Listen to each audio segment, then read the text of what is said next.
Hi guys, welcome back to my channel Ijoma TV. So this is the video that is trending online. But what happened of recent in South Africa, that some white South Africa left South Africa and they now moved down to America to seek asylum. As you see now, they are refugee, South African refugee in America currently. And this is the reason, according to them, that they left South Africa, because they discriminate them a lot in South Africa.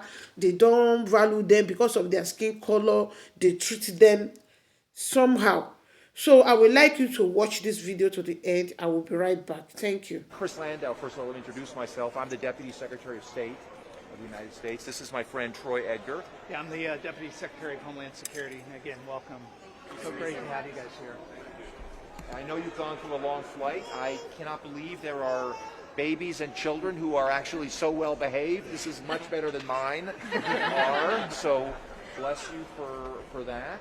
And you know, I think it's so happy. It makes me so happy to see you with our flag in your hands, and that flag symbolizes liberty for so many of us.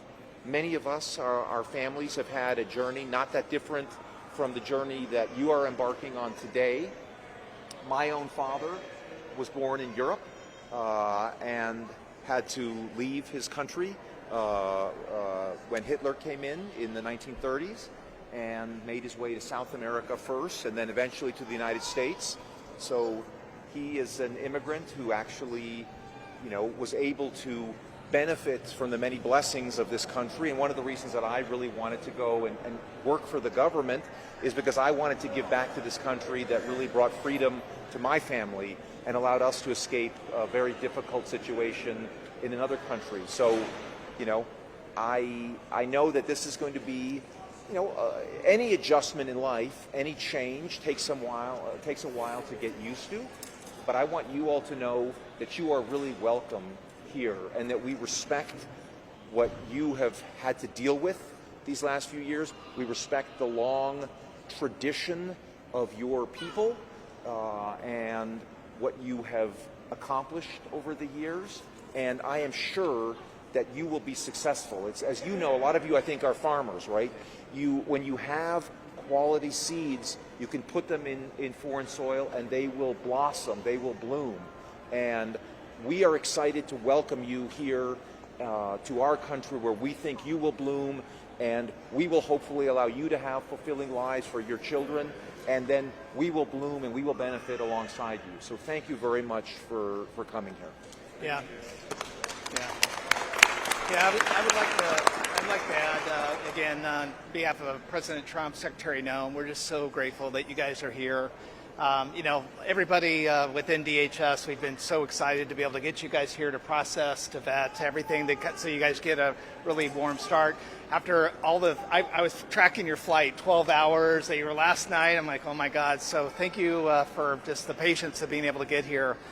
Very similar to Chris, as our Secretary Landau, is that my wife came from Iran. Same thing, persecution from Christianity. And she's come here. She now speaks 5 languages. She's a school teacher. She's a great American story, and we're so grateful. I think Chris and I both just wanted to come and make sure that we greet you guys, we meet you, give our contact information to you, and if there's anything that we could do, we just want to welcome you personally. We look forward to, after this, to be able to spend a little bit of time with you and get to talk to you guys. So thank you guys.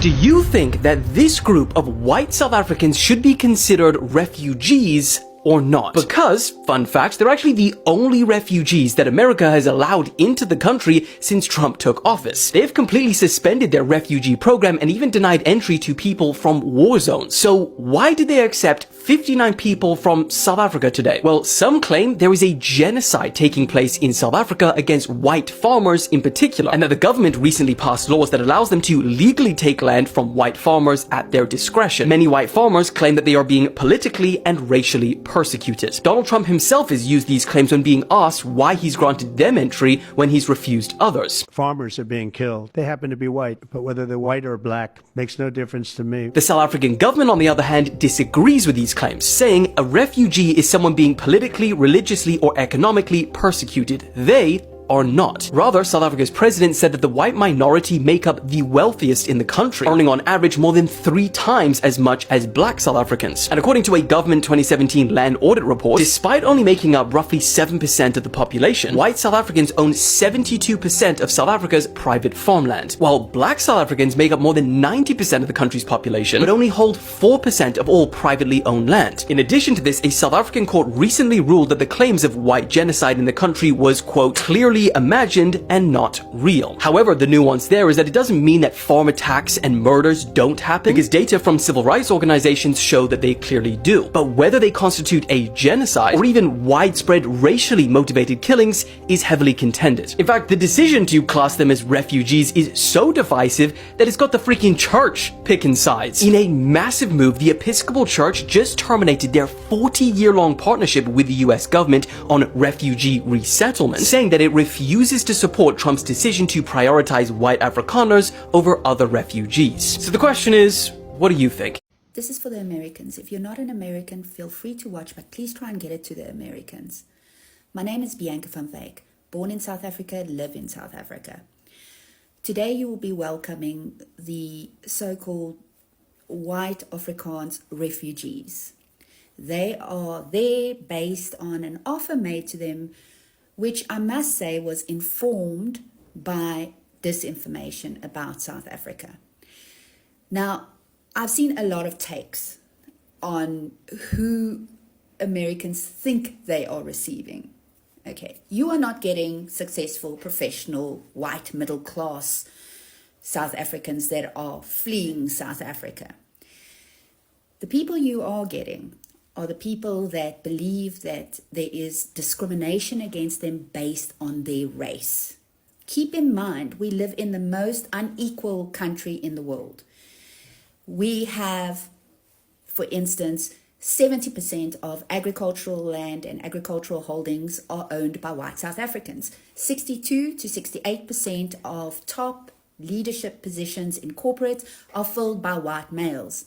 There is a huge salary disparity between white South Africans and the rest of the population. And there are a number of other indicators which shows you that this story of discrimination based on race is false. Another thing that I wanted to say is that you will get certain so-called refugees that have experienced crime. However, in South Africa, no one is exempt. These people that you are welcoming assume because they're white, they should not experience crime. The people most affected by crime in South Africa happen to be black people that live in poverty. So as you open your doors and welcome people, and you're going to get a lot of information and disinformation from these people, please do keep that in mind. Oh, I also would like to say all the best and good luck to the Americans. All of these folks who have just come in today have been carefully vetted pursuant to our refugee standards, and whether or not the broader refugee programs for other people around the world will be lifted is still an ongoing consideration. The South African government has not done what we feel is appropriate to guarantee the rights of these citizens to live in peace with their fellow South Africans, which is why under our domestic law they were given refugee status. So this is what happened of recent, that some of the white South Africa left, they went to USA to seek asylum. And when they got to America, this is what they said. They said that in South Africa, they don't like them, they don't love them because of their skin color, they discriminate them, they resist them. In fact, you that have watched this video, you have listened to what they have said. And this video have to surface again because the president of South Africa said nothing of such has happened. So you that have watched this video and you live in South Africa or you have experience with them, is it true that they discriminate these people because of a truth they are South African, then even if it's a different color, I don't know, are they stranger there? Please feel free to share your thought opinion under the comment section, because if actually they are South African, even if they are white, I don't think it's good. It's not necessary to discriminate them, except they are foreigners. That one is different, maybe foreigners. But if they are South Africans, so feel free to share your thoughts.